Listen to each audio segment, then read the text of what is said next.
Residue on ignition, ROI. ROI बहुत ही important होता है एपीआई के लिए, केमिकल इंडस्ट्री के लिए। इससे ये पता लगाया जाता है कि इनऑर्गेनिक इनऑर्गेनिक मेटल्स या इनऑर्गेनिक इम्प्योरिटी कितनी है, उसकी परसेंटेज को पता लगाया जाता है। इसमें क्या होता है, इसको सल्फेटेड एस बनाया जाता है सल्फ्यूरिक एसिड के द्वारा, और फिर हमें पता लगाया जाता है कि कितना है। ठीक है। इसको मैं राजेंद्र मिश्रा, रिसर्च एसोसिएट, मैं अभी आरओआई यानी रेसिड्यू ऑन इग्निशन का लेक्चर प्रेजेंट कर रहा हूँ। सल्फ्यूरिक एसिड बहुत ही रिएक्टिव केमिकल्स होता है। सल्फ्यूरिक एसिड H2SO4 बहुत ही रिएक्टिव होता है। इसका हम किसी मेटल के साथ, या तो जैसे कि अगर कोई मेटल है उसके साथ अपना सॉल्ट बना लेगा, कोई भी इनऑर्गेनिक दूसरी इम्प्योरिटी है तो उसके साथ ही अपना सॉल्ट बना लेगा। ठीक है। तो इसकी इसी प्रॉपर्टी को ध्यान में रखते हुए सल्फेटेड एस बनाया जाता है। इसको जलाया जाता है हाई टेम्परेचर पर, जनरली 600 से लेके 800 डिग्री पर इसका आरओआई यानी कि रेसिड्यू ऑन इग्निशन टेस्ट किया जाता है। सबसे पहले मफल फर्नेस का यूज किया जाता है। मफल फर्नेस का यूज किया जाता है, और उसमें मफल फर्नेस में हम एक हम जनरली पोर्सिलिन का या तो प्लेटिनम या क्वार्ट्ज का एक क्रूसिबल लेते हैं, उसका क्रूसिबल लेते हैं, और इसको सबसे पहले मफल फर्नेस में हीट करते हैं आधे घंटे तक, 600 डिग्री से लेकर 650 डिग्री तक इसको हीट करते हैं, ताकि इस क्रूसिबल में अगर कोई भी इनऑर्गेनिक इम्प्योरिटी, ऑर्गेनिक कुछ भी हो, वो सब जल जाए, खत्म हो जाए। उसके उसके बाद हमें कुछ सेफ्टी का ध्यान रखना होता है। सेफ्टी के लिए क्या क्या ध्यान रखना होता है, आइए उसको समझते हैं। इसमें सेफ्टी के लिए हमें सेफ्टी गॉगल का यूज करना चाहिए। Safety goggle, gloves, heating gloves का,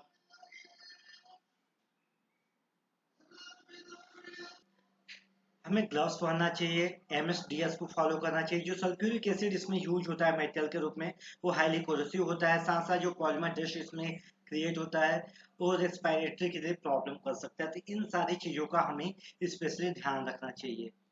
इसमें जो फर्नेस यूज होता है उसको मफल फर्नेस कहा जाता है। मफल फर्नेस होता है जिसका टेम्परेचर हम यहाँ पर जनरली 650 से लेके 800 डिग्री सेंटीग्रेड के बीच रखते हैं। इसमें जो जो ऑपरेटर्स यूज होते हैं, अगर उनकी बात किए तो एनालिटिकल बैलेंस यूज होता है। क्या यूज होता है? एनालिटिकल बैलेंस,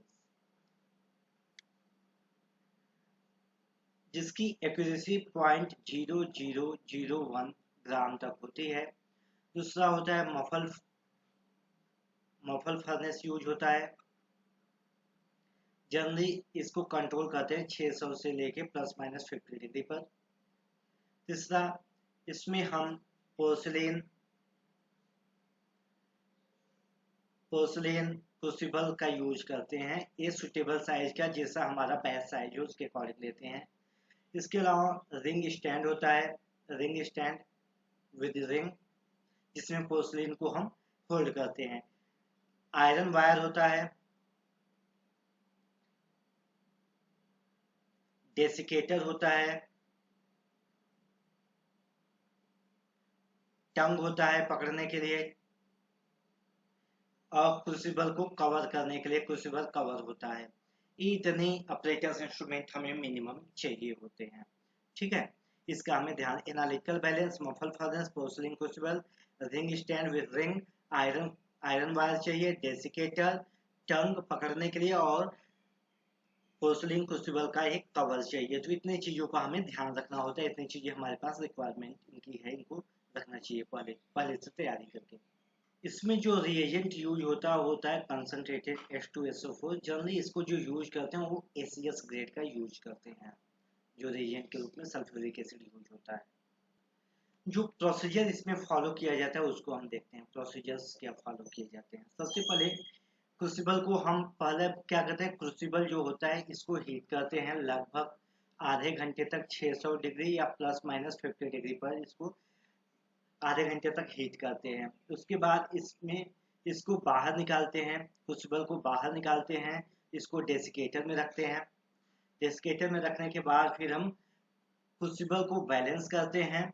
और बैलेंस करने के बाद क्रूसिबल का वेट लिखते हैं, साथ साथ जो हमें एनालिसिस जिसका आरओआई करना है उस कंपाउंड को हम कॉम्प्लेक्स कहते हैं, उस कॉम्प्लेक्स को हम हीट करते हैं, जो वेट होता है उसको लिख लेते हैं, मान लेते हैं तो वो वेट बी होता है और जो वेट क्रूसिबल का होता है वो ए होता है। उसके बाद हम इनको इसमें सल्फ्यूरिक एसिड इसमें ऐड करते हैं। सल्फ्यूरिक एसिड ऐड करने के बाद 1 ml सल्फ्यूरिक एसिड ऐड करने के बाद उसको अच्छे से हम सेक करते हैं। ठीक है, फूड में ही ऐसा करते हैं। उसके बाद इसको कूल करते हैं, कूल करने के बाद फिर से इसमें 1 सल्फ्यूरिक एसिड 1 ml और सल्फ्यूरिक एसिड मिलाते हैं। ये आपके स्टैंडर्ड प्रोसीजर के अकॉर्डिंग होता है। उसके बाद हम क्या करते हैं, इसको क्रूसिबल को हम 600 डिग्री सेंटीग्रेड पर हीट करते हैं। इसको लगभग 3 घंटे के आसपास हीट करते हैं।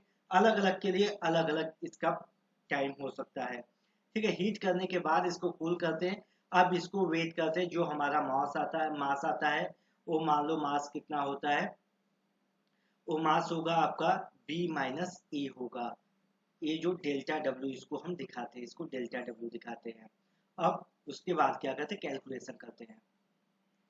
हम परसेंटेज रेजिड्यू कितना है, इसको percentage R equal to A minus B, यानी कि अभी हीटिंग के बाद इसको 600 डिग्री पर जलाने के बाद जो मास आया है एस का, उसको हम लिखते हैं। और स्टार्टिंग सैंपल का मास कितना है, सैंपल का मास डब्ल्यू लिखते हैं। इसका परसेंटेज हम फाइंड आउट करते हैं। ये हमारा प्रोसेस हो गया परसेंटेज रेजिड्यू निकालने का। इसमें सबसे इम्पोर्टेंट बात है कि जो बुन्सन बर्नर का यूज किया जाता है हॉट प्लेटिंग के लिए, और ये यूएसपी या तो बीपी ब्रिटिश फार्माकोपिया या आईपी इंडियन फार्माकोपिया को फॉलो करना चाहिए, जो इसका लिमिट परसेंटेज आरओआई आता है। तो दोस्तों ये हमारा रहा प्रोसेस, कैसे आरओआई यानी कि residue on ignition find out करते हैं, यानी कि जलाने के बाद कितना अवशेष बचता है उसको कैसे कैलकुलेट करते हैं, उसका प्रोसीजर क्या होता है, उसका ये तरीका था। इसमें एक चीज मैं फिर से बताना चाहूंगा, जो आरओआई होता हो वो जनरली मेटल और इनऑर्गेनिक इम्प्योरिटी के लिए होता है। सल्फेट एस का स्टेबिलिटी बहुत ज्यादा होता है। तो हम सबसे पहले क्या करते हैं, उसको सल्फेट के फॉर्म में, सल्फेट सॉल्ट के फॉर्म में बनाते हैं और उसी को हम बाद में मेजर करते हैं कितना ग्राम है। उस परसेंटेज के हिसाब से हमें आइडिया लगता है कि इसमें इनऑर्गेनिक इम्प्योरिटी कितनी है। दोस्तों अगर आज का हमारा ये टॉपिक आपको अच्छा लगा होगा तो मेरे इस चैनल को, YouTube channel innovative chemistry by Rajeev Mishra को सब्सक्राइब कीजिएगा, दोस्तों के साथ शेयर कीजिएगा, साथ ही मेरे Facebook page innovative chemistry by Rajeev Mishra को फॉलो कीजिएगा।